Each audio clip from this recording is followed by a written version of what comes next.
Chair, and thanks to all of the witnesses today. I was listening to your opening statements online, and I think especially the survey from the National Parents Council, it's so helpful. I also have a survey at the moment in general about online safety, and I think sometimes for parents the act of filling in the survey gets them to think of the questions they don't know the answers to, and maybe start those discussions with their children, because sometimes we look at 9 or 10-year-olds and we could never imagine what they can get up to online or with AI. So the surveys are good in the first place.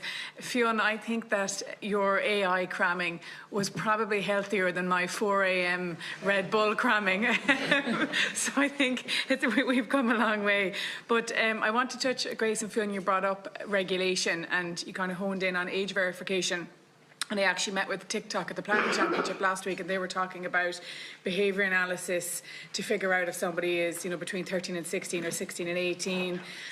There's also talk of bringing maybe in a European wallet on the Google Play Store or the App Store, so that you'd have to upload some kind of ID. And then we also know there's facial estimation in relation to age verification. I'm wondering, what are your feelings as representatives of the youth in terms of what kind of verifications would you be more leaning towards?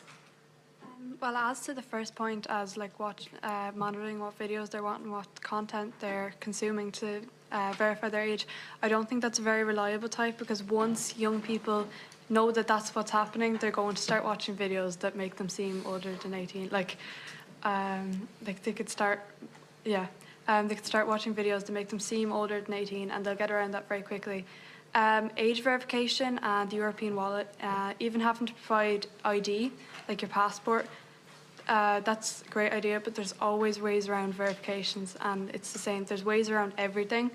Unfortunately, young people are always going to find a way to make it seem as if they're older than 18 if they really want to. So we can try and have some form of age verification, and I think the most efficient would be the European wallet, that we have some sort of ID and that you have your information uploaded to that. But the point is that young people are always going to find a way to get around verification systems. We probably need all of the above all at once and more. Did you want to come in, Fionn? Yeah, I'd like to pick on Grace's point there.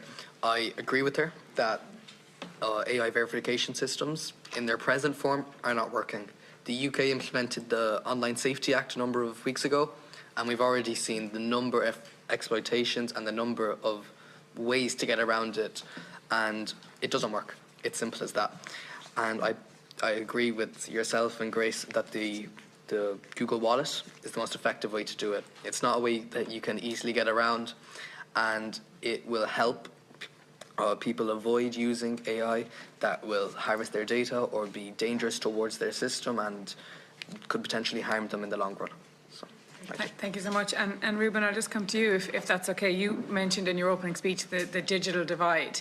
And this is something I've spoke about in here a few times as well. And I'm wondering what comes to your mind when you talk about that. Is it, the type of phone you have, the type of laptop, iPad? Is it paying for professional AI? And, what kind of solutions do you think we should come up with? Is it grants for families with young children to help them buy better equipment? Is it grants for schools or providing equipment to schools? Or what would be your thoughts on that?